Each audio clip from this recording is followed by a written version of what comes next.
Mari kita siapkan hati kita mendengar firman, kita berdoa. Bapa dalam sorga, kami mau membaca bagian firman-Mu dan mendengarkan uraiannya. Tolong hamba yang menyampaikan dan saudara-saudara yang mendengarkan, supaya firman-Mu ini boleh menjadi berkat buat hidup kami. Ampuni setiap dosa salah kami, demi Kristus Yesus kami sudah berdoa. Amin. Baik Bapak Ibu, selamat sore, shalom. Mari kita coba belajar hari ini dari Yohanes pasal yang ke-10. Mari kita buka Alkitab kita dari Yohanes pasal yang ke-10. Yohanes pasal yang ke-10 ayat yang ke-11. Yohanes pasal 10, kita melihat ayat 11 sampai dengan ayat 18. Yohanes pasal yang ke-10 ayat yang ke-11 sampai dengan ayat yang ke-18. Kalau sudah menemukan, saya membaca demikian firman Tuhan. Akulah gembala yang baik. Gembala yang baik memberikan nyawanya bagi domba-dombanya. Sedangkan seorang upahan yang bukan gembala dan yang bukan pemilik domba-domba itu sendiri, ketika melihat serigala datang, meninggalkan domba-domba itu lalu lari, sehingga serigala itu menerkam dan mencerai-beraikan domba-domba itu. Ia lari karena ia seorang upahan dan tidak memperhatikan domba-domba itu. Akulah gembala yang baik, dan aku mengenal domba-dombaku dan domba-dombaku mengenal aku. Sama seperti Bapa mengenal aku dan aku mengenal Bapa. Dan aku memberikan nyawaku bagi domba-dombaku. Ada lagi padaku domba-domba lain yang bukan dari kandang ini. Domba-domba itu harus kutuntun juga, dan mereka akan mendengarkan suaraku, dan mereka akan menjadi satu kawanan dengan satu gembala. Bapa mengasihi aku oleh karena aku memberikan nyawaku untuk menerimanya kembali. Tidak seorang pun mengambilnya daripadaku, melainkan aku memberikannya menurut kehendakku sendiri. Aku berkuasa memberikannya dan berkuasa mengambilnya kembali. Inilah tugas yang kuterima dari Bapakku.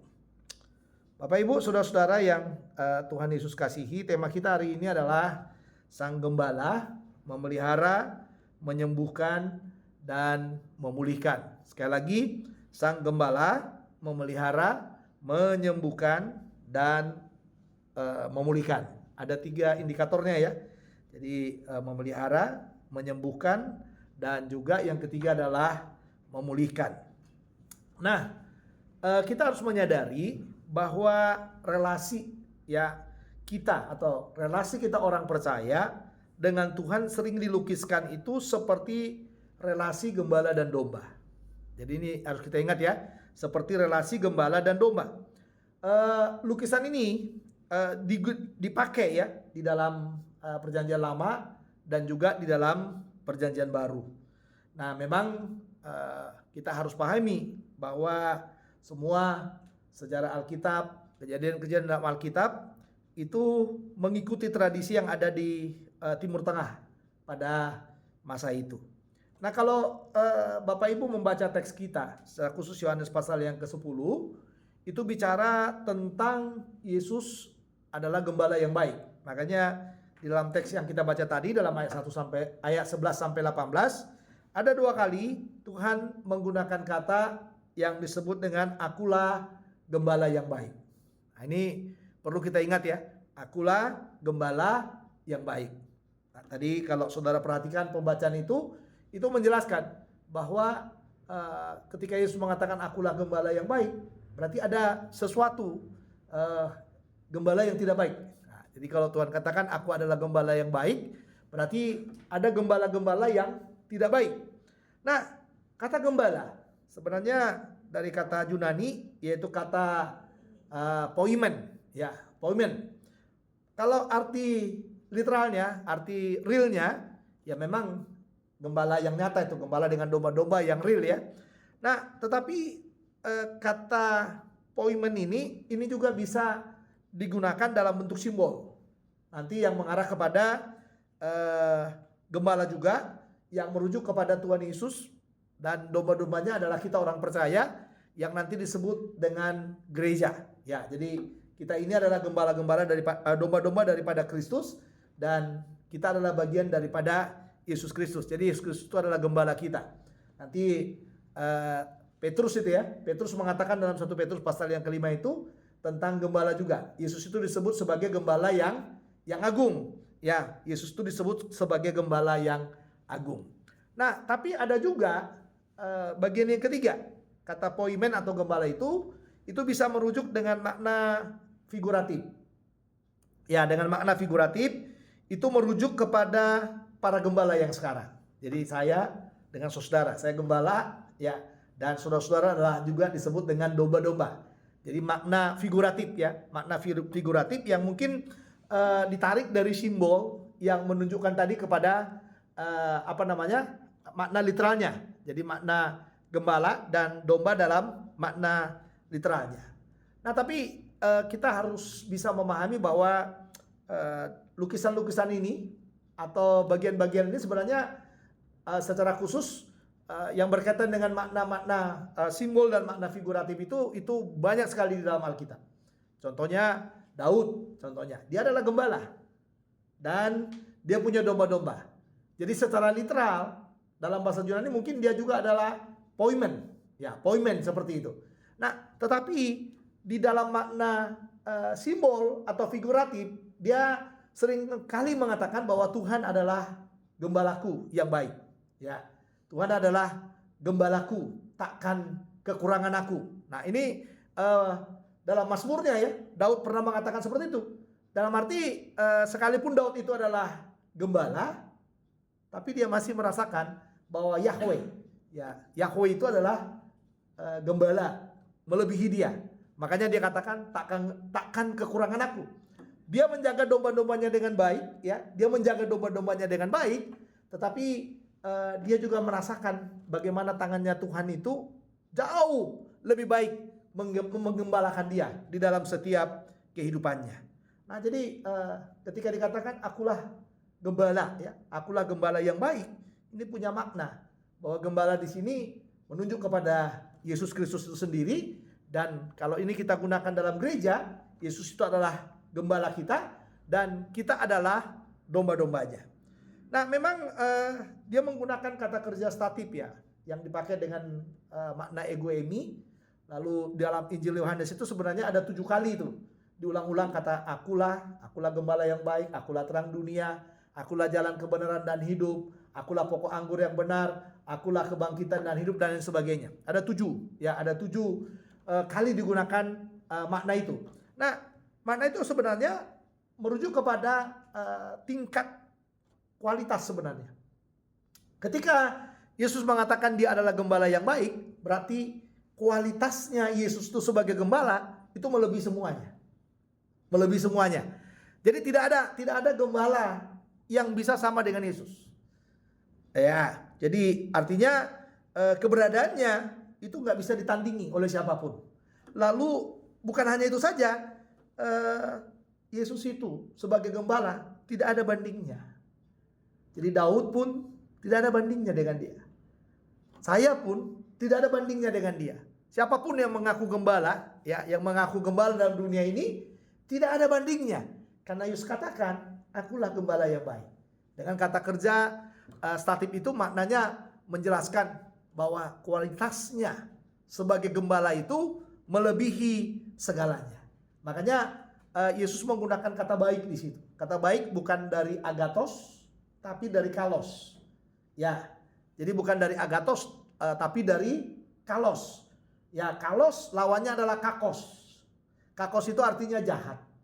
Jadi lebih merujuk kepada sebuah sifat yang sebenarnya tidak dimiliki oleh siapapun.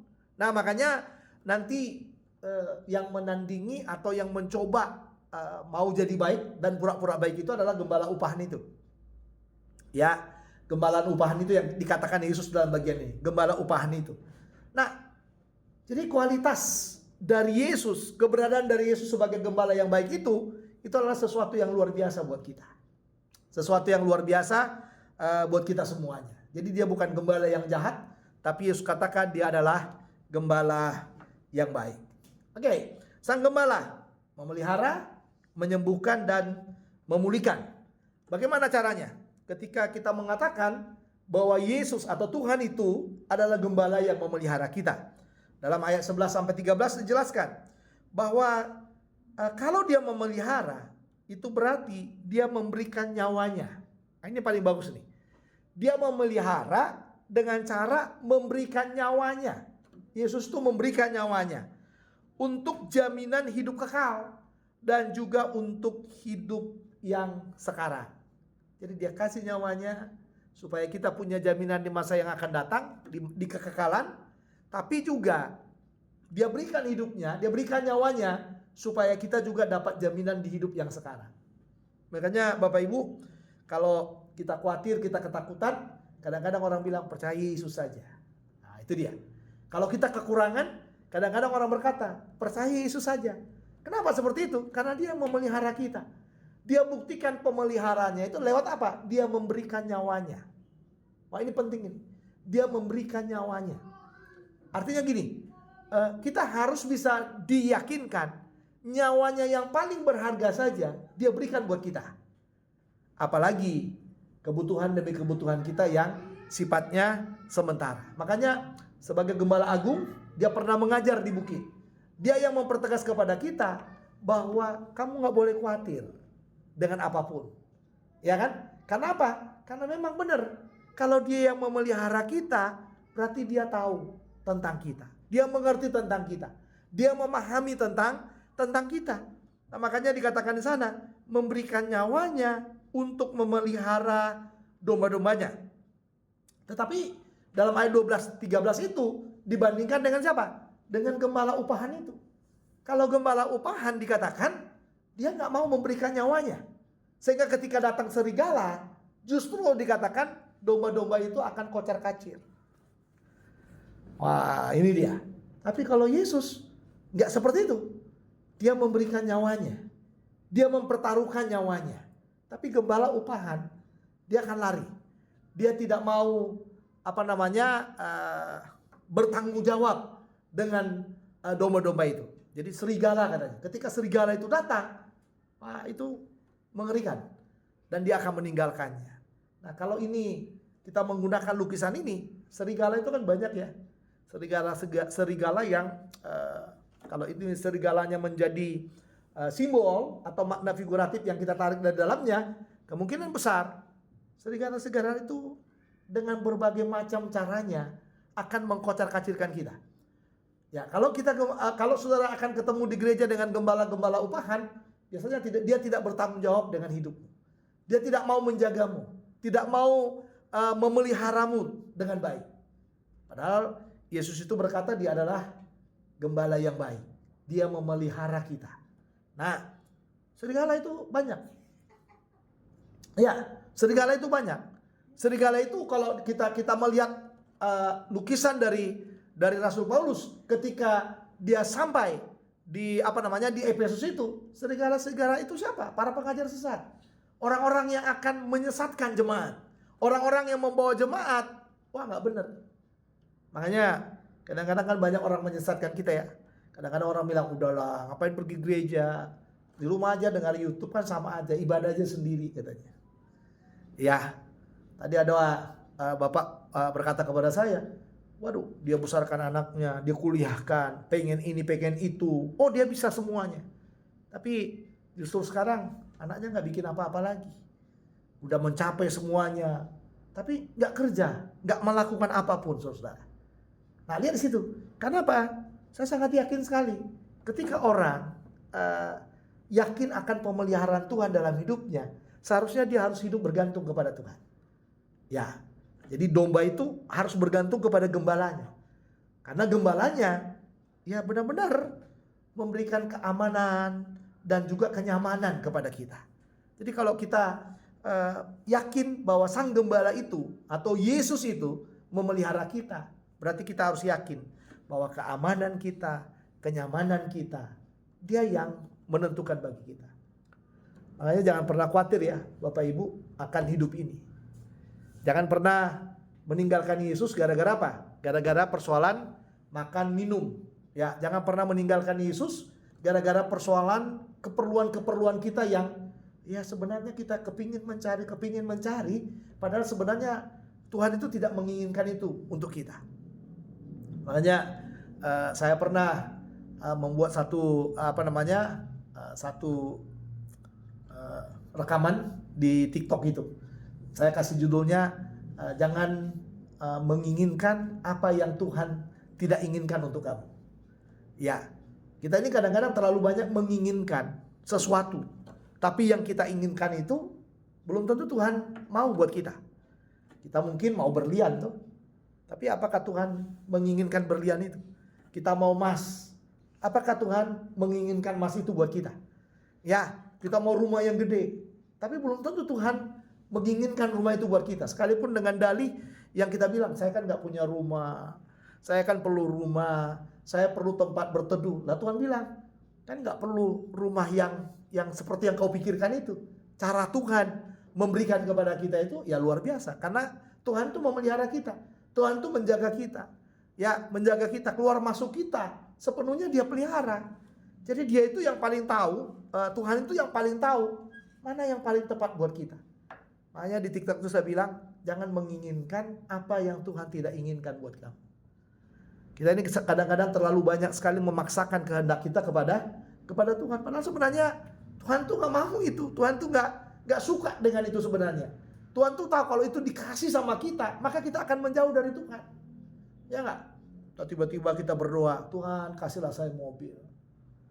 Lalu Tuhan bilang, kamu aja garasinya gak punya, gimana caranya saya kasih mobil?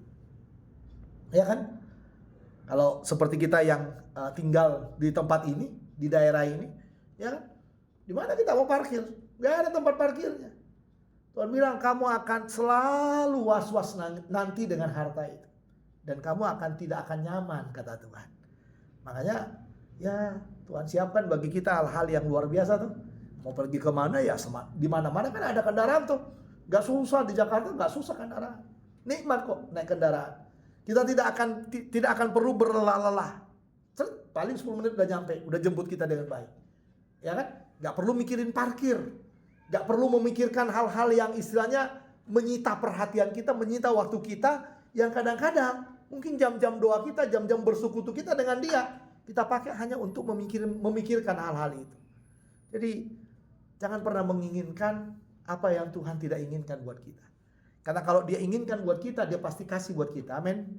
Ya, tapi kalau Dia tidak inginkan buat kita, bagaimana cara saudara memaksa Tuhan? Kita tidak bisa memaksa Tuhan. Kalaupun mungkin dengan keuangan saudara yang memadai, dengan harta saudara yang memadai, saudara bisa melakukan. Tapi belum tentu Tuhan juga menginginkan itu buat kita.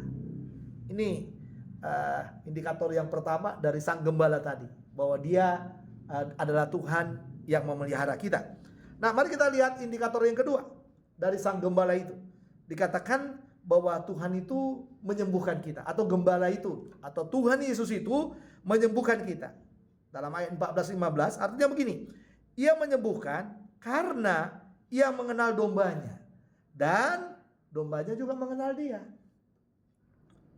Apa yang mau dibangun di sini? Yang mau dibangun kepada kita adalah bicara relasi Tuhan Yesus kepada kita. Relasi, saudara. Relasi itu bicara apa? Bicara keintiman kita dengan Tuhan. Kadang-kadang relasi kita itu jauh ya. Baca firman juga karena kesibukan. Kadang-kadang kita kurang kan. Ya, kadang-kadang saya sebagai pendeta juga kadang-kadang menyadari itu. Ya, karena kesibukan. Kadang-kadang udah nanti dirapel aja bacanya. Ya, sah-sah aja sih. Gak ada masalah, namanya juga baca firman toh. Baca Alkitab kapan aja bisa kita baca gitu. Tapi ketika kita komit membuat jam-jam doa kita, jam-jam kita membaca, jam-jam kita mau berrelasi dengan Tuhan itu harus kita penuhi terus. Jangan ada bolong-bolongnya. Karena Dia sangat senang sekali kalau kita itu membangun relasi dengan Tuhan, membangun jam-jam doa kita dengan Tuhan, membangun jam-jam kita membaca firman-Nya. Kalau jam doa kan jam kita berbicara kepada Tuhan. Kalau jam kita membaca firman, berarti itu jamnya Tuhan berbicara kepada kita. Itu penting. Kadang-kadang capek ya. Waduh, saya ini minggu ini capek sekali itu. Seperti tidak ada waktu untuk istirahat sedikit pun. Tapi saya dalam batin saya dari tadi, ya dalam perjalanan ke sini, saudara bisa bayangin aja itu. Kita berangkat jam 2, baru nyampe jam 4. Saking capeknya, saking ngantuknya, saking tak sanggupnya melanjutkan perjalanan. Tuh. Tapi saya mau kasih tahu sama saudara bahwa kita perlu di tengah-tengah kesibukan kita pun, di tengah-tengah berlimpahnya kita pun, kita perlu berelasi dengan Tuhan dengan baik. Itu yang dikatakan kalau kita meyakini Dia Sang Gembala yang menyembuhkan kita. Artinya begini Bapak Ibu, kalau Dia yang menyembuhkan kita, bukan hanya itu saja. Tadi bilang kan Tuhan itu, kita mengenal gembala kita, dan Tuhan itu mengenal domba-dombanya. Kata mengenal itu dalam kata Yunani yang dipakai adalah ginoske di situ, yaitu mengetahui di dalam pengetahuannya. Jadi Dia mengetahui kita di dalam pengetahuannya. Kalau kita kan hanya sekedar tahu tuh, ya sekedar tahu karena ya kita pernah mendengar, kita pernah melihat, kita pernah mempelajari. Tapi Yesus itu tanpa Dia mempelajari kita, tanpa Dia mendengar tentang kita, Dia mengetahui kita di dalam pengetahuannya. Artinya kita ini ada di dalam pikiran Sang Gembala itu. Ya, di dalam pengetahuan Sang Gembala itu kita ada. Sekalipun kadang-kadang yang mungkin kita mengalami banyak hal dalam hidup kita ini. Jadi saya mau kasih tahu sama saudara bahwa mengetahui itu secara menyeluruh. Dia tahu kita. Yesus tahu siapa kita. Artinya juga Ia tahu siapa kita, dan kita juga kalau Dia tahu siapa kita, seharusnya kita juga harus tahu siapa Tuhan kita. Ya, kita harus tahu siapa Tuhan kita. Supaya apa? Supaya kita tidak bermain-main dengan Tuhan. Nah, makanya kalau ini Dia di dalam pengetahuan kita, seharusnya kita harus berjalan dengan kehidupan yang sehat. Artinya roh kita itu harus sehat, jiwa kita harus sehat, dan tubuh kita harus sehat.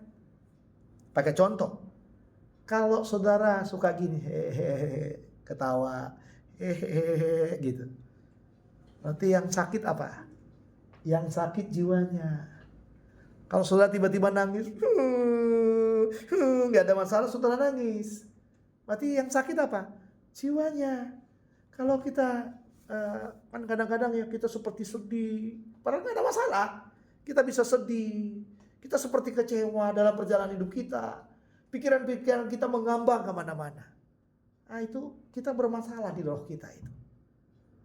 Ya, karena semua ekspresinya di mana? Di dalam tubuh kita. Kita salah makan, jadi sakit, gulanya tinggi, tensinya tinggi, apalagi kolesterolnya tinggi. Itu kan semua karena apa? Karena kesalahan demi kesalahan kita. Jadi kita harus belajar menyerahkan roh, jiwa, dan tubuh kita kepada Tuhan. Supaya apa? Supaya Tuhan itu menyehatkan itu. Ketika itu semuanya sehat, maka sehatlah segalanya. Amin. Ya, ketika roh kita sehat, jiwa kita sehat, tubuh kita sehat, maka kita paham bahwa Sang Gembala itu yang adalah Tuhan yang menyembuhkan kita itu, ya, Dia itu benar-benar bersama dengan kita. Makanya semuanya sehat itu, sehatnya kita itu, baik roh kita, jiwa kita, dan tubuh kita itu harus diginoske tadi. Tuhan itu mengetahui kita di dalam pengetahuannya. Ya, tanpa Dia harus mempelajari kita, tanpa Dia harus mendalami kita. Seperti seorang ahli psikologi, ya, dia nggak perlu melihat saudara dari sisi itu. Ya, karena semua kita ini ada dalam pikirannya.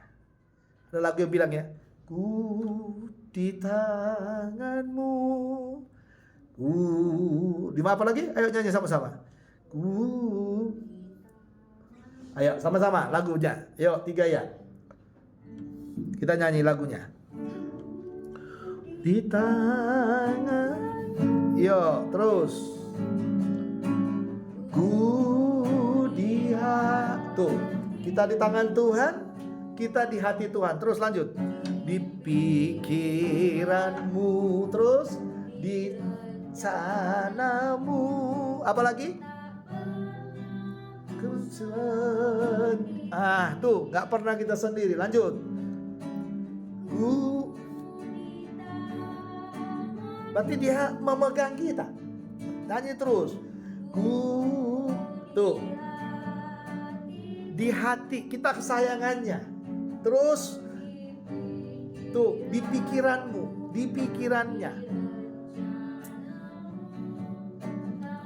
Iya. Keren gak? Keren, Tuhan kita itu keren. Makanya dia Tuhan, gembala yang menyembuhkan kita. Di tangannya, di hatinya, di pikirannya, di rencananya. Ginoske semuanya. Dia mengetahui kita di dalam pengetahuannya tanpa harus mempelajari kita seutuhnya.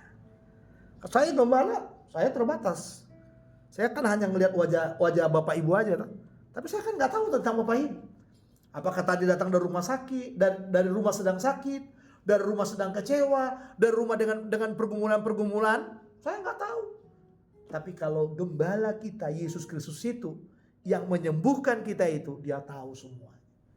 Dia paham semuanya tentang kita.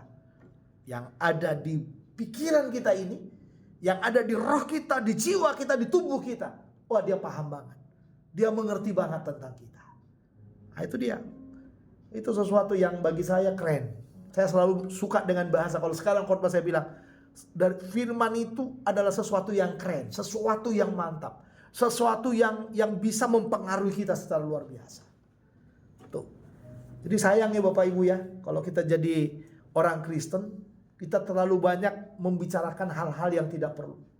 Kita terlalu banyak membicarakan apa yang sebenarnya tidak ada dalam firman. Capek nggak? Capek. Iya nggak? Capek itu. Anda sakit, Anda percaya mujizat, seharusnya percaya.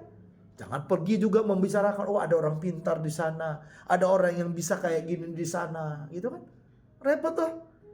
Jadi kalau kita udah paham, udah mengerti tentang Tuhan kita, ya serahkan aja ke Tuhan kita. Dia sanggup menyembuhkan kita, dia sanggup menjamah kita. Ya kan? Kalau kita depresi gitu, depresi sakit gitu. Lalu kita memikirkan bagaimana waktu untuk membalas dendam. Salah kita. Karena Tuhan itu tidak suruh kita balas dendam. Karena kalau kita balas dendam, berarti kita sudah tidak di dalam rencananya Tuhan. Karena Tuhan itu tidak pernah memikirkan saudara supaya saudara balas dendam. Tapi ketika saudara disakiti, Tuhan itu mau saudara melepaskan pengampunan buat orang-orang yang menyakiti saudara. Itulah hebatnya Sang Gembala, yaitu Tuhan Yesus yang menyembuhkan kita itu. Luar biasa dia.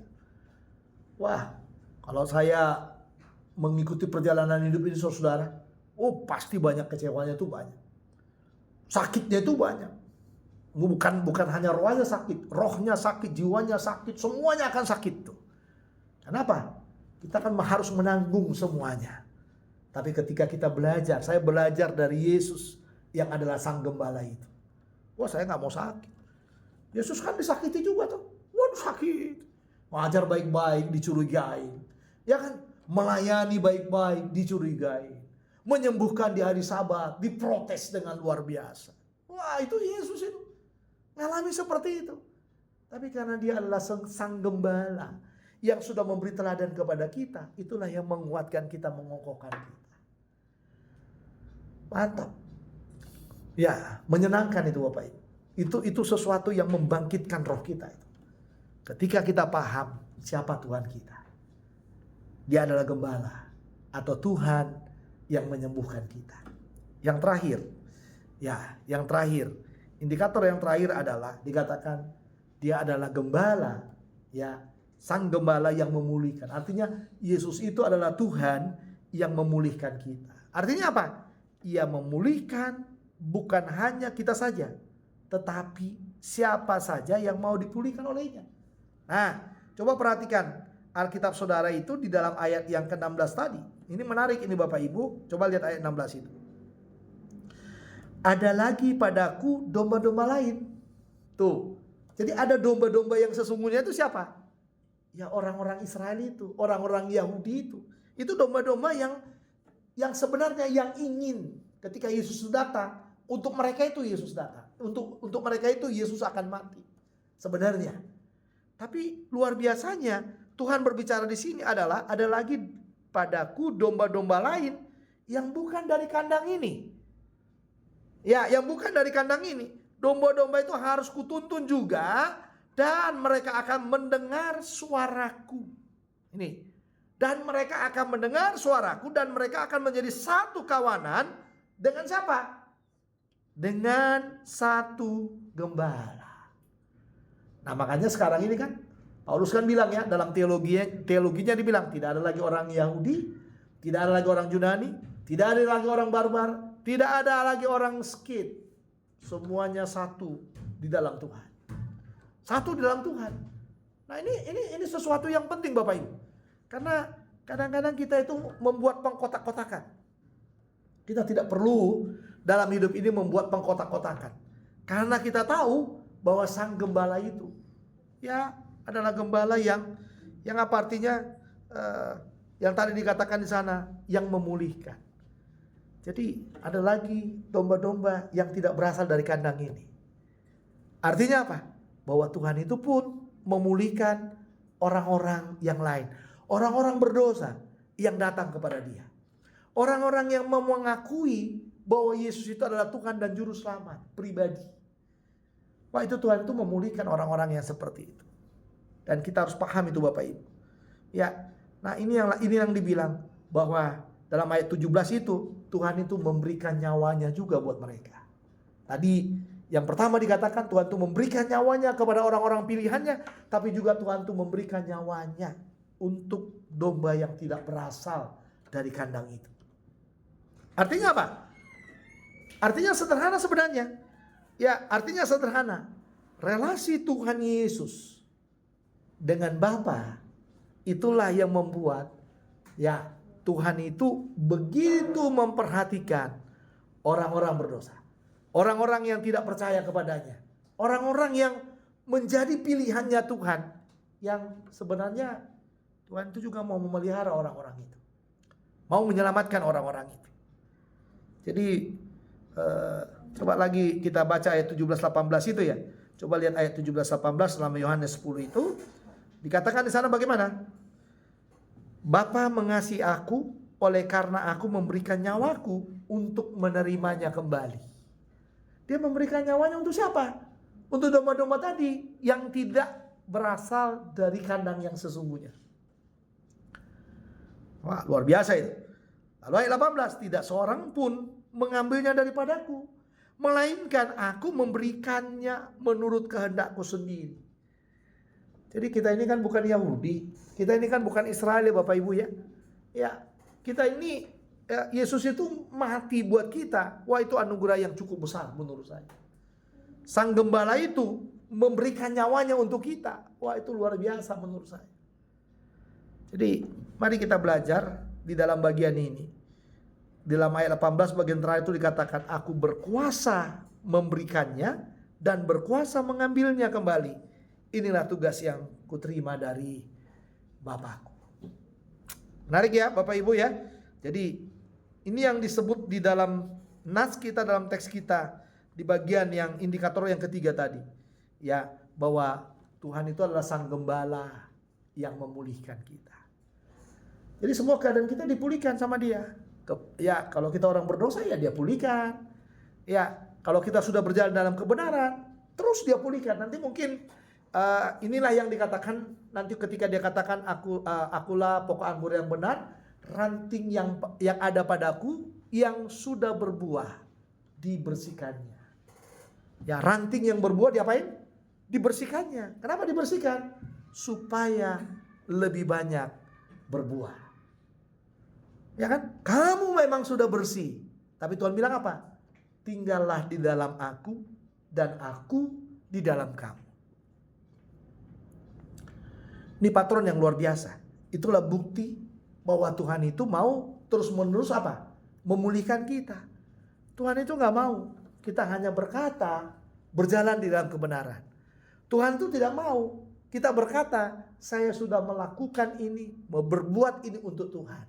Tuhan itu terus membersihkan kita supaya kita menjadi ranting yang bersih, supaya kita jadi domba yang benar-benar tadi dikatakan apa? Mendengar suaraku dan mereka mendengarkan suaraku, kata Tuhan. Jadi kita harus mendengarkan suara dari gembala kita itu. Ya kan? Harus mendengarkan suaranya. Kalau di Mazmur 23 Daud tuh bilang apa? Gak ada, coba kita lihat Mazmur 23 ya Bapak Ibu ya. Sedikit jadi sebagai bandingannya ya. Sebagai bandingannya untuk memulihkan tadi ya, untuk memulihkan tadi itu, coba kita lihat Mazmur 23. Bagaimana Daud meyakini Tuhan itu. Coba lihat di dalam, ini dia.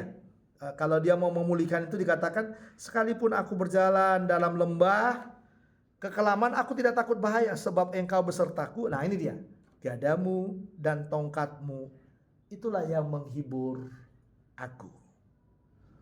Menarik itu. Itulah. Lalu ayat yang kelima, engkau menyediakan hidangan bagiku di hadapan lawanku. Engkau mengurapi kepalaku dengan minyak, pialaku penuh melimpah. Luar biasa kan? Itu buktinya Tuhan itu memulihkan kita. Dia memulihkan dengan apa? Dengan cara dia menghibur kita. Yang berikutnya bukan hanya menghibur kita, dia menyediakan hidangan bagi kita di hadapan lawan kita. Artinya dia menyediakan berkat bagi kita sekalipun orang mencibir kita. Lalu yang berikutnya, dia mengurapi kita. Ya, dia mengurapi kita. Ini itu yang namanya memulihkan. Cara Tuhan memulihkan tadi, sekali lagi saya katakan, dia menghibur, dia menyediakan hidangan bagi kita, dan dia juga mengurapi kita. Ini sesuatu yang tidak bisa kita pikirkan dalam hidup kita, bahwa Tuhan itu dari hari ke hari, dari waktu ke waktu, dari saat ke saat, dia terus menerus melakukan hal-hal yang luar biasa bagi kita. Jadi sang gembala, judulnya tadi, sang gembala memelihara, menyembuhkan, dan memulihkan. Bagaimana caranya? Yang pertama, cara Tuhan memelihara kita dengan cara dia memberikan keamanan, kenyamanan bagi kita. Yang kedua, cara Tuhan menyembuhkan kita adalah dengan cara dia mengetahui ya segala sesuatu dengan kita.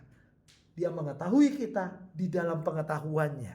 Makanya itu yang saya katakan tadi, bahwa dia menyembuhkan kita dengan memegang kita di tangannya. Bukan hanya itu saja, dengan menaruh kita dalam hatinya, dan juga dengan menaruh kita dalam pikirannya, sehingga kita ada dalam rencananya.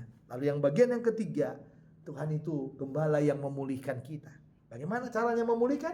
Dengan dia membangun relasi dengan kita. Ya, kita bukan dari kandang itu, tapi dia berkata bahwa kita akan mendengarkan suaranya, dan dia juga akan mendengarkan suara kita. Jadi dia memulihkan kita dengan cara bagaimana? Ya, dalam Mazmur 23 tadi itu sesuatu yang harus kita ingat itu. Bagaimana cara Tuhan memulihkan kita. Wah, menghibur kita, menyediakan hidangan bagi kita, dan juga mengurapi kita. Akhirnya saya tutup khotbah ini, saudara. Tuhan Yesus Sang Gembala Agung tidak pernah mengabaikan kita. Sekali lagi, Tuhan Yesus Sang Gembala Agung tidak pernah mengabaikan kita. Dia tunjukkan kasih-Nya kepada kita dengan cara memelihara, menyembuhkan, dan memulihkan kita. Tuhan Yesus memberkati kita. Mari kita berdoa. Bapa Sorgawi, terima kasih buat firman-Mu. Meteraikan dalam hati kami. Biarlah kami percaya kepada Sang Gembala Agung itu, dan kami boleh meyakini bagaimana cara-Mu memelihara kami, menyembuhkan kami, dan juga memulihkan kami. Kiranya tangan-Mu menolong kami dan memberkati kami semuanya. Meteraikan firman-Mu dalam hati kami. Demi Kristus Yesus kami sudah berdoa.